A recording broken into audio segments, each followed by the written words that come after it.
Ahojte strelci, ja vás vítam pri dnešnom videu a dnešné video sa týka lásky, pretože čo som dávala minulý príspevok, tak som sa pýtala, že ktorú tému by ste chceli najviac, takže zvíťazila láska a tým, že je to taká všeobecnejšia téma, tak som sa rozhodla ju rozdeliť do takých troch podkategórií a to je pre slobodných ľudí, zadaných a ktorí to majú komplikované, takže majú taký vzťah, nevzťah. A než sa pustím do výkladu, tak by som vám všetkým chcela veľmi pekne poďakovať za podporu, či už v podobe lajku, komentára, prezdielania videa, alebo samotného zakúpenia osobného výkladu. Takže ďakujem vám veľmi pekne, som vám veľmi vďačná a teším sa za vás, že mám takých úžasných ľudí na svojom kanáli, takže ešte raz ďakujem a môžeme sa pustiť na výklad. Ahojte slobodní strelci, ja vás vítam pri vašom výklade a tak na úvod poviem, že nemusí sa tu nájsť každý, pretože ja tu naciťujem ako keby energie istej skupiny ľudí, takže niektorí sa v nej určite nájdete, niektorí možno nie, ale možno si tu nájdete odkaz, ktorý bude pre vás užitočný. Poviem rovno, že cítim tú skupinu ľudí, ktorí sa nedávno rozišli alebo rozviedli alebo prechádzajú teraz tým obdobím, čiže smerujú k tej slobode alebo naozaj teraz si zažili taký nejaký ťažký rozvod. Vnímam to takú stratu zmyslu života, veľká bolesť, veľká rana od života. To tu cítim. Až taká, môže to byť spojené aj s takouto psychosomatikou, takže môžete byť častejšie chorlaví, viac v takom smutnom, letargickejšom nastavení. A tuto vidím, že naozaj ste mali krásny vzťah. Bolo tam prepojenie a vy ste ani ako keby netušili, že niečo také sa môže, alebo že sa niečo také udeje v najbližšej dobe. A tuto máme devinu mečov. A to je vlastne neskutočná bolesť, nedá vám to spávať, proste nerozumiete, čo sa stalo, prečo vlastne skončil tento vzťah, pretože vy ste tam zažívali veľa šťastia a radosti a proste nerozumiete, že čo sa udialo, prečo práve vám sa to stalo. No a milí strelci, čo tu vnímam, takú tú najväčšiu radu alebo taký najväčší odkaz pre vás je, aby ste naozaj prešli tým trúchlením, tým smútením, aby ste preliečili svoje vnútro, svoje srdiečko, pretože to bola neskutočná rána, naozaj taká facka od života, že ste to vôbec ani nečakali. A teraz je ten čas ísť do hermitka, čiže do pustovníka a ísť do svojho vnútra. Vydať sa na takú zaujímavú cestu do svojho vnútra a možno spoznať sa viacej.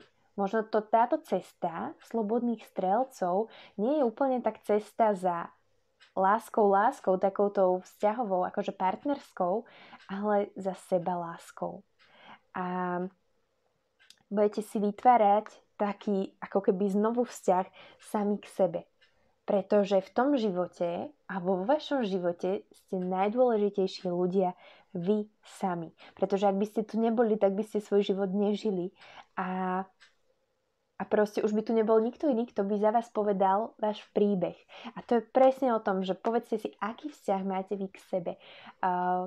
Ako sa teraz k sebe správate po tej veľkej rane. Že doprajete si práve, že v tomto období si doprajete čo najviac lásky, čo najviac starostlivosti. A tuto vidím v okolí ľudí, ktorí by vás mohli podporiť, vaše kamarátky, kamarátov, rodinu. Určite neodháňajte blízkych ľudí, ktorí sú tu pre vás, ktorí vám ponúkajú pomocnú ruku a udržiavajte tie kontakty s tými kamarátmi. V tomto období to bude pre vás veľmi dôležité. Oni vás naozaj podporia a ukážu vám tú stabilitu vo vzťahoch. Aké by to malo byť, že proste vy si vytvorte ako keby podporu od samého seba, ale taktiež ju príjmajte aj od druhých ľudí. A určite v tom nie ste sami. Toto máte jeden krásny veľký odkaz. No a keď pôjdete keď prejde to obdobie truchlenia, alebo mám pocit, že naozaj to nebude hneď, to potrebujete preliečiť to srdiečko, dostať sa z energie tej deviny mečov a pomaličky, naozaj veľmi pomaličky prechádzať do pážatka pohárov, čiže to sú tie nové začiatky. Ale vy v budúcnosti už budete taký naozaj ostražitejší a zároveň táto skúsenosť vás naučí sa starať o samých seba, venovať čas aj sebe, pretože mám pocit, že možno v tom vzťahu ste sa príliš obetovali pre toho druhého, že ste mu naozaj venovali veľmi veľa zo seba, zo svojej pozornosti, z času a ako keby ten človek vám proste ublížil, ale on vám možno chcel ukázať aj to, môže to byť, že proste tie vaše cesty sa mali rozísť, ale pre niektorých je to taký odkaz, že mal vám ukázať, alebo mal vás tento rozchod nasmerovať k ceste poznania samého seba alebo samej seba, poznania svojej hodnoty, akí ste úžasní ľudia. To tu cítim na ceste k sebaláske. No a presne, toto je karta, ktorá hovorí o tom o vzdaní sa, čiže ale skôr takom odovzdaní sa tomu procesu, že proste, dobre, teraz budem smutný, prejdem si tým, ale ja viem, že bude lepšie, že prekonám tú prekážku a popri tom, ako budete prechádzať týmto náročným obdobím, si plňte tie svoje sny, ktoré ste zanedbali, alebo v tom vzťahu nebol čas a priestor na vaše sny, vaše potreby, alebo možno aj bol, ale proste ste to len tak nejak odsunuli, lebo ste žili tým vzťahom. Nezabúdajte si plniť tie svoje naozaj túžby, čo by ste chceli robiť, alebo čo ste možno robili v minulosti a prestali ste to robiť. Začnite sa tomu pomaličky a postupne venovať. Choďte do toho aj ako to pážatko. To pážatko sa netýka len toho vzťahu, ale môže to byť celkovo toho znovu vrátenia sa do života, hej? Ísť do toho pomaly. Netlačiť na seba. Nemusíte byť hneď šťastní a hneď v pohode. Zase na druhej strane nemusíte byť ani 10 rokov v smútku. A to kúzlo sa naozaj bude prejavovať skrze vás. Napájajte sa na svoje vnútro, spoznávajte sa, venujte tento priestor a tento čas hlavne sebe. Neskáčte, je to odporúčanie neskákať hneď do ďalších vzťahov a asi to tak ani necítite, pretože ste naozaj veľmi zranení. No a pozrieme sa ešte na mesiace. Inak ste tuším taká prvá skupinka, ktorá tu má naozaj, že až ďalší rok tie mesiace. A vidíte, až ku koncu roka. Čiže to sú mesiace, ktoré sú prepojené s láskou a kedy sa bude tak nejak najviac ukazovať vo vašom živote. Alebo to môžu byť nejaké významné udalosti. Je to november, január a február. No a naozaj neponáhľajte sa, doprajte si ten čas na zotavenie, na vyliečenie sa ako keby a znovu nabrate tých síl. Takže, milí strelci, ja vám posielam veľa lásky, hlavne sebalásky, veľa sily a ďakujem vám za zhliadnutie. Prajem vám naozaj všetko dobré a vidíme sa pri ďalšom videu. Ahojte. Ahojte zadaní strelci, ja vás vítam pri vašom výklade. A ešte tak na úvod poviem, že nie všetci sa musíte vidieť v tomto výklade, alebo dnes každý musí rezonovať. Naozaj to môže byť len pre malú skupinku ľudí. Hneď na úvod hovorím, že títo strelci majú krásny vzťah a sú s ním spokojní. Takže, ak ste sa v tom nenašli, ale môžete stále aj tak sledovať, možno si tu nájdete nejaký odkaz, ktorý bude pre vás dôležitý. A ideme teda na to. Vnímam, že v tom vzťahu ste našli, naozaj či už ste muž alebo žena, našli ste šťastie, našli ste to, čo ste hľadali a aj viacej. Čiže ste milo prekvapení z toho, čo vlastne zažívate v tom vzťahu a možno sa zamýšľate, ako ten vzťah ešte viacej zlepšiť. Dodať tam takú ľahkosť, pohodu, ona tam je, ale ako keby mne to príde, že pracujete na tom vzťahu, posúvate ho stále ďalej a ďalej. Vnímam tu taktiež aj, ak tu je nejaký smútoček zo strany partnerky, alebo toho partnera, ale skôr mi to ide na to, že ak tam je tá partnerka smutná vo vzťahu, tak vy sa ju snažíte podporiť, snažíte sa jej ukázať tie silné stránky, posúvať ju ďalej, a momentálne sledujete tú situáciu, že čo by bolo pre vás najlepšie, ak ste muž, že čo by bolo pre vás najlepšie, ktorým smerom sa vydať, ale s týmto vzťahom rátate. Hej? Že chcete proste niečo vybudovať, niečo vytvoriť, chcete presne pretaviť ten poklad alebo to šťastie z toho vzťahu, aj tuto máme truhličku, do ešte väčšieho. Čiže stále chcete zažívať nejaký ten progres toho vzťahu, posúvať ho ďalej. Čiže môže tu dôjsť aj k nejakému posunu toho vzťahu na vyššiu úroveň. Čiže môže to byť, že ja neviem, že sa zasnúbite, že budete mať svadbu, rozhodnete sa, že budete mať dieťatko, že sa presťahujete, proste hocičo, čo vás posúva ďalej, alebo že si, čo ja viem, že začnete spolu podnikať napríklad. A milé žienky, toto je skôr tak viacej pre mužov, a milé žienky, taktiež je tu taký odkaz pre vás, že rozhodne, ak vás niečo trápi, tak to povedzte tomu partnerovi, čo by ste potrebovali, alebo ak sa to týka možno práce, tak určite vás v tom podporí. Určite vás bude podporovať naozaj v tom procese, čo viem, hľadanie novej práce, alebo ak máte ťažké chvíle, len akože teraz nejaký dočasný problémik alebo krízu, tak to povedzte tomu partnerovi, aby ste v tom nezostávali same. Ale ja tu vidím naozaj takú pohodu, také šťastie. Niekedy ten partner môže byť taký ako keby buď príliš akčný, alebo niekedy taký ako keby spomalený, ale on len ako keby vyčkáva, alebo vy vyčkávate teda strelci na to, a tak vás môže vnímať tá partnerka, vyčkáva na to, alebo vyčkávate na to, že kým to posuniete ďalej, alebo ako to možno predostriete tej partnerke. Veľmi krásne karty tu mám na vás, strelci. Čo sa týka vzťahu, tak sa určite budete posúvať ďalej. A aj keby, čo ja viem, prežívate nejaké problémiky, tak tu vidím, že to vyriešite, že sa posuniete a ten problém vás práve že zocelí. Ale neskutočnú ľahkosť tu vnímam. Aha, láska je všade okolo vás. No, vy ste takáto krásna skupinka. Zaláskovaná. No. Máme tu, buďte si vedomi svojej hodnoty, takže na to netreba zabúdať, aby ste sa nestratili v tom vzťahu, aby ste stále vedeli, kto ste, že máte svoju hodnotu. Všetko, čo tam neslúži nejak v tom vzťahu, tak mám pocit, že budete prečisťovať, takže naozaj táto karta skôr hovorí o tom, že tam dôjde k takému prečisteniu. Ak tam je nejaký problémik, tak ho viete aj hneď vyriešiť, že ste taký akčný. Lebo vám sa ten vzťah páči taký, aký je. Aj na začiatku mal tú iskru a teraz, čo viem, možno ste aj dlhšie spolu a stále je tam tá iskra a viete, že vám to za to stojí pracovať na tom vzťahu a že aj ten partner je, mám pocit, že taký akože aktívnejší, aj keď môže ísť niekedy do smutočku, ale že aj on chce pracovať na tom vzťahu. Čiže krásne to tu sa doplňate. Možno keď vy potrebujete posunúť, tak ten partner vás takisto poťahá a teraz vyťaháte jeho, mu trošku pomáhate.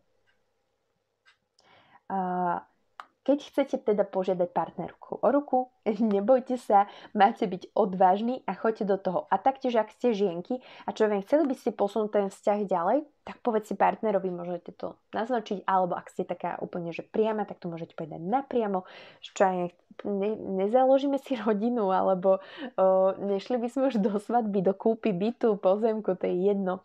Ale spievajte si tú vlastnú pesničku, čiže každý má ten spôsob vyjadrovania iný, hej, že každý chce aj niečo iné, takže vyjadrite to svojím najviac autentickým spôsobom, povedzte to, čo je vo vašom vnútri a hovoríte to naozaj s láskou a úprimne.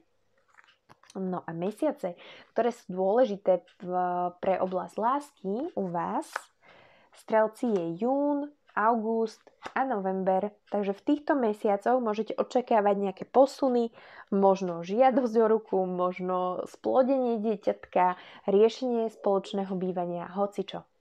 Dobre, milí strelci, ja vám posielam veľa lásky, veľa sily, prajem vám všetko dobré, ďakujem za zhliadnutie a vidíme sa pri ďalšom videu. Ahojte! Ahojte milí strelci, ktorí to máte komplikované, ja vás vítam pri vašom výklade a môžeme sa teda pustiť rovno do toho. Ja tu vnímam, že je tu naozaj veľmi veľká láska, hneď mi tu vyšlo proste srdiečko, amor, naozaj ste zasiahnutí tým šípom a vnímam tu aj taký ten potenciál alebo vaše úvahy nad tým vzťahom, že tam vidíte potenciál. A je tam naozaj silná láska, nevidím tu až tak, že nie je tam je tam vášeň, ale nie je to prvotné, alebo nie je to, že chcete s tým človekom byť len preto, že sa fyzicky priťahujete, ale naozaj je tam to prepojenie duší, cítim tam tú lásku z tých kariet, ale sú tam nejaké okolnosti, ktoré vás ako keby nepúšťajú ďalej. Môže to byť, že ak ste vy vo vzťahu, tak možno kvôli dieťatku nechcete, alebo toto vlastne platí pre všetkých strelcov. Čiže buď ste vy v nejakom vzťahu, kde je dieťatko a tým pádom nechcete rozbíjať tú rodinu, alebo ten partner, s ktorým ste, alebo s ktorým si chcete teda vytvoriť ten vzťah, ste vo vzťahu, nevzťahu, má dieťatko a taktiež nechce ho vytrhnúť z tej rodiny. Čiže to môže byť jeden faktor, alebo tam celkovo môžu byť nejaké problémy, ktoré vám neprajú v tom, aby ste išli do vzťahu. Alebo to kľudne môže byť aj vzdialenosť. Hej, niečo, čo vám proste bráni v tom, aby ste boli spolu.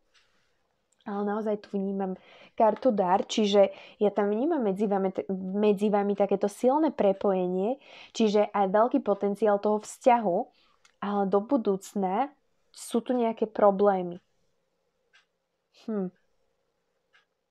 Proste, že tie okolnosti vám ako keby nechcú prijať, alebo je tam niečo, ak sa rozhodnete pre tento vzťah, tak to môže byť to, že vám to spôsobí nejaké problémy. Čo sa týka možno toho, že vaša rodina nemusí prijať toho partnera a jasné, že vy si ho vyberáte, ale môžu vznikať napríklad také situácie, alebo to také negatívne pôsobenie okolia na vás, hej, že to vám môže ničiť ten vzťah. Alebo môže to byť tí bývalí partneri, že ja tu vnímam tú lásku a že tam bude proste stále medzi vami a že vy to sa budete snažiť prekonávať, alebo je to naozaj veľmi, veľmi náročné. Takže ja vám budem držať palce, len naozaj tu vidím takú tú silnú náročnosť. Čo sa týka toho partnera alebo partnerky, tak ja tu vidím naozaj vhodnosť, vidím tú stabilitu, do budúcna tu vidím aj vlastne posun k tomu vytvoreniu vzťahu, záväzku.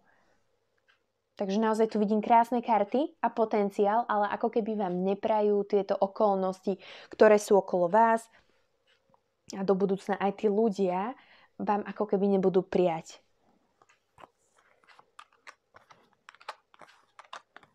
Ale všetko zlé je na niečo dobré, takže uvidíte aj to svoje okolie ako keby tak jasnejšie. Predtým, než sa rozhodnete alebo budete rozhodovať, robiť nejaké veľké životné rozhodnutie, dajte si pauzu, nestretávajte sa s ľuďmi, ktorí majú nejakú silnú manipulačnú alebo takú ovplyvňovaciu tendenciu a buďte len skorej sami so sebou, počúvajte sa, len tak pozorujte možno a naozaj zamyslite sa nad tým. Stojí mi ten vzťah za to? Naozaj tak milujem toho človeka, že chcem proste s ním byť každý deň, chcem s ním zdieľať ten život, takže to tu vnímam. Zamyslieť sa nad tým, aby ste tie veci videli jasne a aj to okolie uvidíte, ako keby možno uvidíte, ako bude reagovať vaše okolie napríklad na to, že keď sa zveríte, že máte takýto vzťah alebo že by ste ho chceli posunúť ďalej. Tá láska tam naozaj je. No a čo tu vnímam je ďalej, nehovorte príliš veľa nesprávnym ľuďom o nejakých krokoch, čo sa týka budúcnosti. Ak chcete od prítomnosti minulosti, môžete hovoriť, ak to je pre vás bezpečné, ak tá informácia nebude zneužitá, ale o tej budúcnosti asi veľmi nerozprávajte. Vy ste taký človečik, čo možno príliš rozdáva, príliš veľa dáva, čiže nastaviť si zdravú hranicu v tom, akých ľudí si púšťam do svojho života a tým pádom by ste vedeli eliminovať aj aj tie negatívne dopady v budúcnosti. No a ideálne mesiace pre vás v oblasti lásky, pozrite, akú krásnu postupku máme, je jún, júl a august. Takže to sú úplne ideálne obdobia na to, aby ste riešili nejaké vzťahové záležitosti, mali možno nejaký dôležitý rozhovor s tým partnerom a porozprávali sa o spoločnej budúcnosti alebo kam ten vzťah môže smerovať. Dobre, ešte pozerám, že čo by som vám povedala. Áno, tieto karty môžu byť na tento rok, alebo môžu to byť na ďalší rok. Čiže to neznamená, že rok sa nebude nič diať, ale napríklad možno o rok v júni budete mať svadbu. Napríklad, alebo v auguste, v júli, to je jedno. Že môžu vtedy byť čo aj zásnuby, svadba, alebo len to, že si poviete, že sa ľúbite a že naozaj chcete ísť na tú spoločnú cestu životom. Dobre, strelci. Tak, to je z mojej strany všetko. Ja vám posielam veľa lásky, veľa sily, prajem vám všetko dobré a ďakujem vám za zhliadnutie a vidíme sa pri ďalšom videu. Ahojte.